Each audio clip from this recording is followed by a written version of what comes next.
We are pleased that the guest we've got today is a professional MMA welterweight athlete who is currently signed and competes in one fighting championship.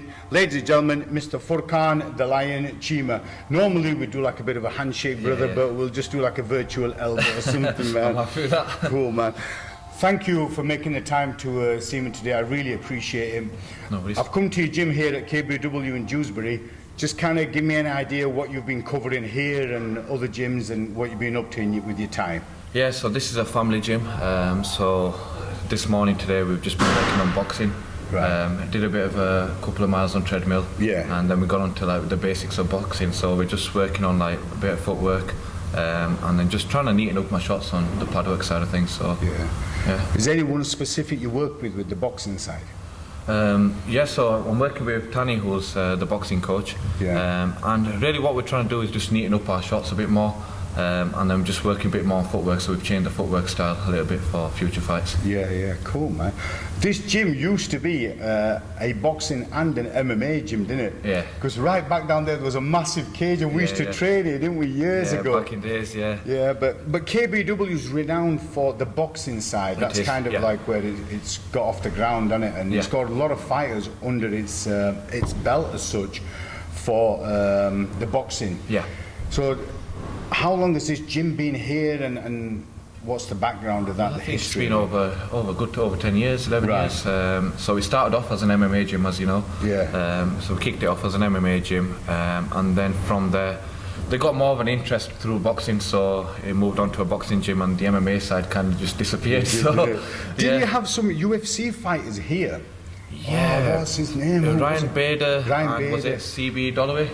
Yeah. They were here, weren't they? They're all Matt Daddy here, so they were the times, I guess. There was a big push for MMA then. Yeah. And then it kind of went to the boxing side, and that's why we've got the rings instead of the cage.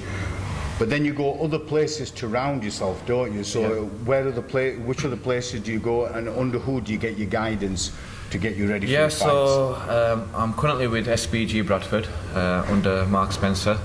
So I'm training there. I've just recently joined SBG Bradford, so I'm working with Mark on the MMA side. Yeah. And then I do my boxing still with Tani, who's the head coach here of the boxing team. And then I do my strength and conditioning again. I do it here or outdoors with my uncle Anjum, who's working on my strength and conditioning. So yeah, we've got a nice little team going on. But you need that mix of everything. Definitely. Yeah, it's interesting you mentioned SBG because last week I went and did a little podcast with David Grant, who's part of the SBG team. He's under SBG Bishop Auckland, and obviously Spenner's part of SBG Bradford. Yeah. Spenner's got a wealth of experience, and I mean he's been involved in MMA from at least a good maybe 2 decades at least. Yeah. And I remember I used to train with. I did many years with I've Spen. heard these stories. I used to train many years with Spen, and nearly all my fights were under Spenner, and I did really well. So he's got that history behind him and that knowledge that he can feed down to you. So you focus on your MMA side specifically with the ground and other stuff with Spen, and then you'll do the boxing here. Yeah, so Mark's like the head coach. He's more or less giving all the ideas, and we're just working on my weaknesses, and we're just building on my strengths as well. And my uncle Anjum, and Tani, the boxing coach, and Mark, they're all working together. But the Mark is the main guy who's actually, obviously giving all the instructions, and I'm glad I've got Mark with me because I get along with him really well. I've known him for many years, and I'm really looking forward to having future fights with him, and keep going strong. No, it's good. It's good to have. You got to have that one person who kind of takes control, and then breaks it down and says, right, okay, so Tani's going to do this with you. Your uncle's going to do this. I'm going to do that. And collectively, they've all got your best interest at heart, haven't they? Do you know what I mean? Because they want you to do well. As regards to work, are you still having to work full time, or has anything changed, or are you not working at all? I do work, but I'm on part-time hours. I'm really focusing on the MMA side now. Just recently signing with one championship, I need to put time towards the MMA. So I put a couple hours a week in work, but really I'm mainly focused on the MMA side, so I'm putting a lot of time here. I'm aiming to train usually 2 to 3 times a day, 6 times a week. So That's I'm on it, crazy, man. Yeah, I'm on it. But I bet it's cool as well, to be able to be in that privileged position to be able to do that. No, as well. definitely. Luckily enough, I've got sponsors that support me, so I've got a lot of support from my family as well. So yeah, it's looking good, and I'm enjoying it. That's the main thing, I'm enjoying it. So yeah, definitely. So you mentioned one fighting championship. That's a massive organisation, Huge. is that, man? Yeah. So tell me, how did that come about, and have you already competed, and how did that go? Just talk me through the one fighting championship. It was crazy. As you know, I was fighting under your organisation, Combat Challenge. Yeah. So, like I said, we were planning to fight in December. Yeah. So I kind of after the fight I had in September, I decided to go on holiday, just relax, chill. Yeah. And my intention was to fight towards the end of Who December. did you fight on the last Combat Challenge? No, so I had a fight on Risk Fight Lead in September, Yeah. and then before that we fought Combat Challenge, which was Andy Corner. Yeah. So we had that fight. You looked ready, didn't you? Yeah, he was. looked ready, man. Yeah, short guy but stocky. Yeah. Yeah, so I fought him, and then we went on to September Risk Fight League. And then from there, I didn't have no intention to, I went on a couple of holidays just to relax out a little bit, and then we were going to hopefully fight on Combat Challenge towards the end of December. I'll just rewind a little bit. Yeah. For the viewers that don't know, the Combat Challenge, just tell me how that fight went with Andy, and then how the fight went at Risk, so we can kind of get an idea of as the build-up to one fighting championship. Yeah, so Andy was my second professional fight, and that fight I got him in a submission, a rear naked choke. Like I said, he had some power in his hands. I can remember feeling a couple of them punches, but I managed to get him against the cage, and then take him down and get the rear naked choke. And then I moved on to fighting a Risk Fight League against Jake Watkins. Again, that would I was quite surprised, because Jake actually took me down on the floor, and he had loads of fights, him. Yeah. He's had quite a lot of fights, but he was just I was a bit shocked, because I remember when I fought against him, I went against the cage and he threw an overhand, and you can't actually see in the video, but he actually threw a really good overhand. Yeah. And at that point I was stunned. And then somehow we fell onto the floor. Because I think his background is boxing. Yeah. He was throwing some funky kicks as well, so he had a bit of a taekwondo background. But he caught me with a good shot, and from there we went down onto the floor, and I was dazed. It was shocking, but I was actually dazed. And then from there he just threw a couple of elbows, and I remember he split top of my forehead, and there was another part of my head where he split, so I was just gushing with blood. And then somehow I kind of got out of the danger. I managed to turn him over, got him against the cage, and then I caught him with some knees and finished with TKO. So I managed to get that finish, but that was a bit of a tricky fight, and I managed to overcome it. So was that your second or third? No, that was my third fight. And then from there I decided the next day I went on holiday. I went on 2 holidays during that period, and then shockingly I got a call from MTK, my manager Rizwan. And it was literally when I just come back from holidays, I got this call from Rizwan, and he says, right, I've got an opportunity for you, and it's a big opportunity, and he says, look, it's a last minute fight. At that point I refused it just because I wasn't ready. I've been on holiday, eating so many burgers, pizzas, just enjoyed it all. I mean opportunities are big. Yeah, big. Because with all due respect to Combat Challenge and Risk, we're like feeder shows. And ONE FC is a different level. So you got the call from Rizwan, and you were like... Yeah, well, to be honest, at that point he didn't tell me who the organisation is. It's a big organisation. I never thought it would be one championship. So I refused it. I said, look, I'm not ready, and he knew I wasn't ready. And then a couple of hours later he's rang me again, and he says, right, I'm going to tell you what organisation it is. It's one championship. At that point, he kind of triggered me. I thought, I can't refuse that. And then he mentioned it's Pakistan versus India. Now, it was the whole point of one championship. When that got mentioned, that's the point where I couldn't refuse it. I told him, I said, look, Rizwan, I'm not ready. I've just come from holiday, I'm overweight, it's at 77 kilo. It's going to be a tough call, but he said, look, just do anything you can, just get through it and put the work in, and just turn up. So it was on the Saturday I got that call.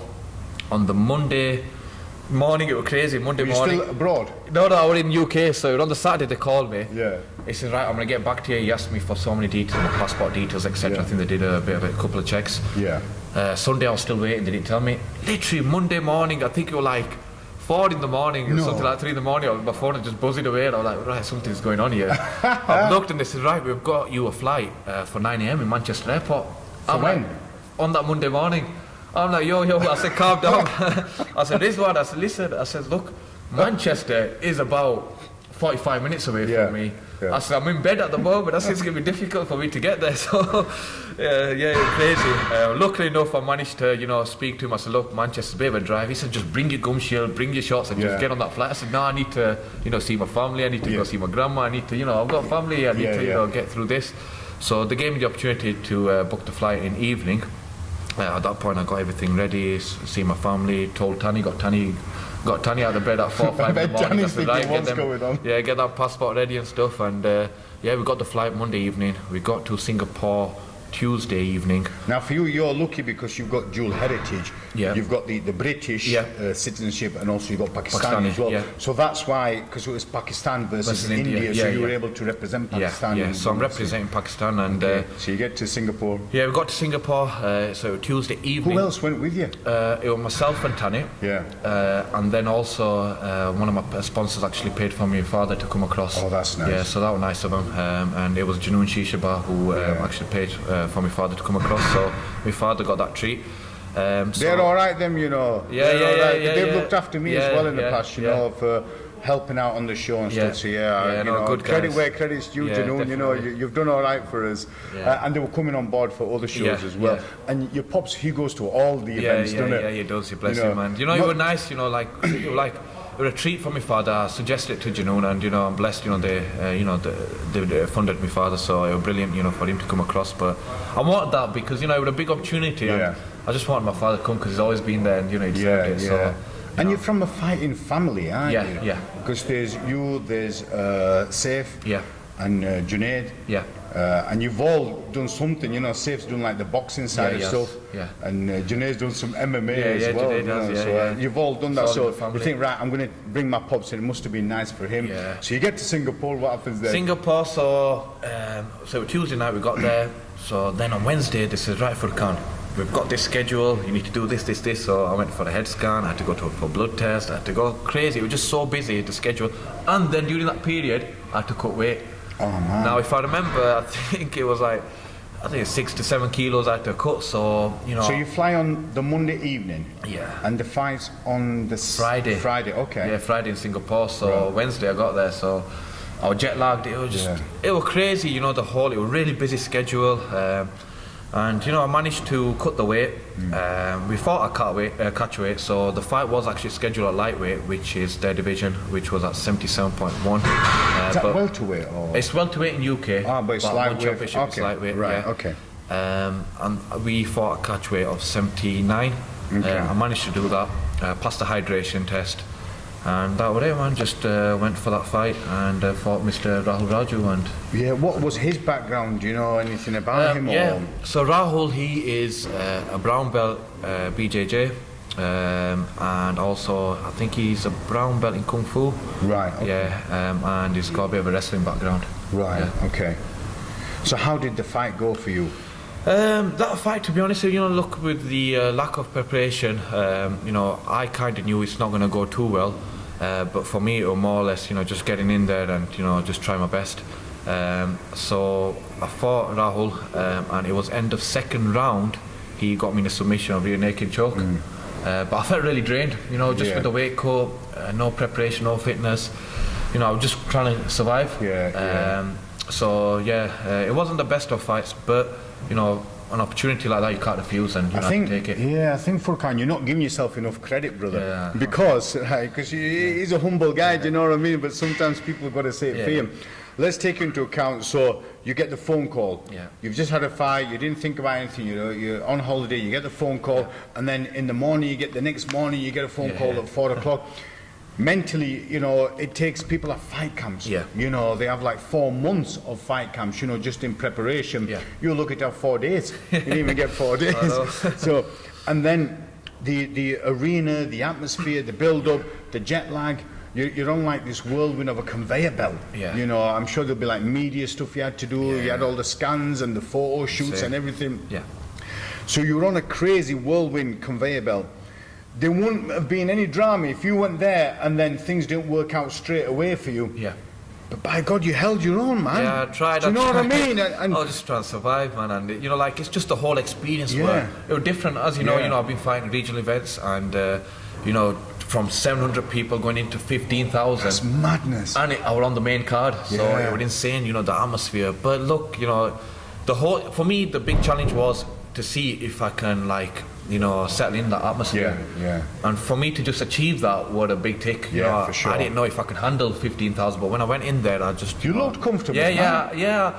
I was comfortable, but I was drained. I was tired, because I only had, like, before that fight, that night, I only had 2 hours sleep, you know, because I just couldn't settle into, you know, the sleeping pattern there. And, you know, there was no routine for you, was there? Yeah, there was no routine, nothing, but like I said, you can't, you know, it's one of them opportunities what you can't refuse, and, you know, no matter what, you know, I'm never going to regret that decision, you know, for me to just, you know, get the opportunity to fight there. That, massive, so... And that's that's allowed you to fight again on there, and they're happy with what they've seen. Do you know when you'll be competing? Have they mentioned anything? Or? Yeah, so originally my contract now, so I've got 5 fights. 5 fights with 5-fight contract That's with them. awesome, man. I'm hoping it's going to be this year, obviously with the COVID situation it's popped up. But and flights as well. Yeah, flights, but I'm hoping, you know, because obviously the situation is getting better around September. I hope so. Oh, that'd be awesome. And then again, like I said, I've got a 5-fight contract, so it's due to expire very soon. It's, I think it was a 27-month contract. So I think hopefully if I can even get another fight end of year, and then maybe 3 next year, that'd be perfect. But again, it's up to 1 championship, so I'm just preparing now, just getting ready. And you were saying now that you're working part-time, so you have more time to train now, and you can train 6 times a day. Whereas there, you were lucky to train, not 6 times a day, 2 times a day, can't you, for 6 days a week.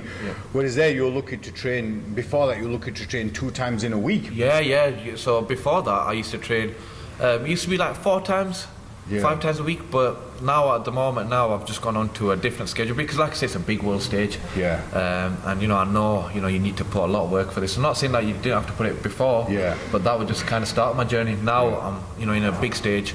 I need to obviously change a lot of things towards my training, my diet plans, everything, and be a professional, and you know, that's the main thing. And so now I'm training roughly 2 to 3 times per day, depending on what sessions they are and how difficult them sessions are, 6 times a week. So I'm on it, man. That's cool, man. And weight-wise, you look slimmer, and you look like you're at a good weight for the welterweight for here, but is it lightweight? Lightweight there, So weight won't be an issue for you? Do you think you'll be fine on this one? Yeah, this is it now, you know, I want to be prepared. You know, like I said, that was a big lesson for me, and you know, no matter what anyone says, you know, for me, just even losing that fight, I've learned so much from it. You know, I'm so, in a way, I'm happy I lost that fight, just because I've learned so much from it, where now I know I'm going to be a different kind of person, and my mental game, everything's just, you know, different. Physically, I'm going to be different, so, you know, I'm putting more work in now, so... Well, for you, that was like, that fight was the worst possible fitness, the worst possible preparation you could have had. So you thought, right, this is how I did in the fight under those circumstances. Now let's see what I'm going to be. So the next person that faces you is going to face a completely different Furqan than what the other chap did, you know. And that's what it's all about, just preparing. And if you're not in that uncomfortable situation, then you're not really getting better, are you? Do you know what I mean? No, that's it. And, you know, this is why, you know, there's been a lot of changes. And again, you know, it's just, you know, just accomplishing that whole, you know, just going through that whole experience. You know, I'm privileged because now I've experienced it. Now when I go back, I know what to expect. I'm ready for it. Where there, I didn't. Everything was just so different to what I used to do. It was just crazy. But yeah, man, it's, you know, it's now, you know, mentally, I'm ready now. You know, I'm working towards, you know, what I need to do now. I was surprised when you said 5 fights, because I thought normally they have like 3-fight contracts. So that's kind of cool that they give you a 5-fight contract. Yeah, and I think, you know, like I said, they were brilliant. You know, everyone there were fantastic. You know, the staff were brilliant, and you know, I think from their point of view as well, they appreciate what I did. And you know, like I said, you know, I'm representing Pakistan now, and you know, there's not many fighters in Pakistan, and it's up and coming for us as well. So, you know, I'm privileged to even represent Pakistan. So, you know, I'm just grateful they gave me that opportunity, and you know, I'm really grateful that they gave me that contract. And now, you know, for me, it's just about going back there, and that's a new challenge now for me. You know, in 1 championship on a world stage, you know, going back there and just, you know, like getting a stance there, you know, just proving myself, you know, that I can actually be there. Well, it's good to have you. On one hand, you know, you're privileged to be in this position, but with that privilege come responsibilities as well. And there'll be people, you know, from Pakistan and other Pakistanis will be looking up to you and thinking, you know, Furqan, he's representing us. Yeah. Do you know what I mean? And then, so that, again, you want to represent the best you can, don't you? Definitely. Do you know That's what I mean. It's like before, I used to represent myself and represent the gym, that I was fighting for. But now I'm representing myself, the gym, and also the nation. So, it's huge. And, this is what gets me more motivated anyways. That's what's keeping me motivated and, wanting to do my best. So, yeah, man. So if it all goes well, where do you see yourself, 2 years from now, once you get these 5 fights out of the way? Would you like to stay with One Fighting Championships because of the way they looked after you? And Definitely. I want to stay in One Championship. Like I said, you're fantastic. Atmosphere. The people are brilliant, and I enjoyed it. I enjoyed the whole experience. So I like to stay in One Championship. But like I says, we'll see what happens after the 5 fights. We don't know what's going to happen. Anything can happen. But yeah, definitely for now, One Championship's my goal, and to do well in there and keep my guard over there, and just stay strong there. 100%. I mean, after the fight, I spoke to you about it, and you didn't say anything negative about One Fighting Champion. You were like, you praised them so much, and then I was asking you some stuff about the social media. You sorted that out, and they were really helpful. At no point have they put any obstacles to make you think, I don't know if I want to be with this, because they've been really helpful. No, they're brilliant. They're really, respectful. And like I said, a lot of people would say, jumping on that big stage, there were quite a few people saying to me, oh yeah, you went through a, heartache over time, and it was really difficult, and, the whole experience. But what people don't understand is, look how huge the organisation is. It's a big, it's number 1 in Asia, number 2 in the world, it's a big organisation. So, I was grateful just for them to even give me the opportunity. Not many people get that opportunity, and I'm very, very grateful for them to give me that. So, and it's not just having that opportunity, Furqan, you're doing something about it. Yeah. So some people might have thought, all right, I'll go and have that fight, and if it goes well, I'll get a holiday out of it, and I'm not really interested in competing. It's just an opportunity that's cool. But you're thinking, hold on a minute, I'm going to grasp this. Yeah, definitely, man. I'm going to get onto my sponsors. They're going to help support me financially, so I can work less and focus this. So there's a transition from full-time working for someone else, then being a full-time fighter, and this is giving that opportunity, and you're taking it all on board and thinking, right, I want to make something of this, rather than there was an opportunity, give it a go, I won't bother again. This is it. This is now, for me, this is my job, this is my career, and this is what I'm focused on, and I just want to give my 100%. Regardless of whatever happens, as long as I know in my heart I've given my 100%, and whatever the outcome is will happen. But this is it now. This is like, that's my goal, that's my career goal, and that's where I want to stay. And and I know if I can have a good winning record there, and turn everything around, I know I'll have a good future as well. So for sure. Inshallah, that's the goal, man. Good on you, man. One thing I want to ask you, brother, is like, your background, your martial arts background, has it always been in MMA, or did you start off in other disciplines and then you ended up in MMA? Just tell the viewers a little bit about. Yeah, so it started off as MMA, but I've had the privilege to work more on my boxing. Just because my family's gym is a boxing gym, so I've always focused on my boxing. And again, working on my jiu-jitsu, but they've always been the 2 disciplines I've been working on. Right. Now moving across with Mark, I'm working on me kickboxing, I'm working on my wrestling, and I'm doing a bit of yoga now. So, I've added some stuff on. Who does the yoga down there? So I follow it with my uncle. Right. My uncle's really strong on yoga, but it was a recommendation from Mark, and you know what? Since I've been doing it, it's been it's been 6 weeks now. I've been training. Since I've been doing it, I feel a big difference. So. Yeah, man, there's a lot People of changes. don't understand, like what yoga can do. It's not just the breathing, it's the stretching, it's the tightening as well. Your muscles and your limbs, everything gets tight. Do you know what I mean? So you need that, don't you? You need to be an all-round package. And it's a form of meditation, it just makes you relax. So after a hard session, you can just do the stretches, and then you can just relax, man. And I thought you'd relax at Junoon Shisha Bar, brother. Nah, man, them days have gone, man. They were the days, but they've gone now. Cool, man. Well, listen, Furqan, it's been awesome catching up with you. Thank you so much for making the time, man, because you were a busy schedule. When I came in, you were already doing some techniques with Tanvir and doing stuff with him. So thank you so much. Hopefully, once all this is done and dusted, we'll interview you again once you've gone back to 1FC, come back with the W, and get the win, and then we'll take it from there. Normally what we do, brother, you like me and you, Pakistani style, we'll do hooks, right? So do that one. Yeah, let's do it. Oh, it is, man. Right.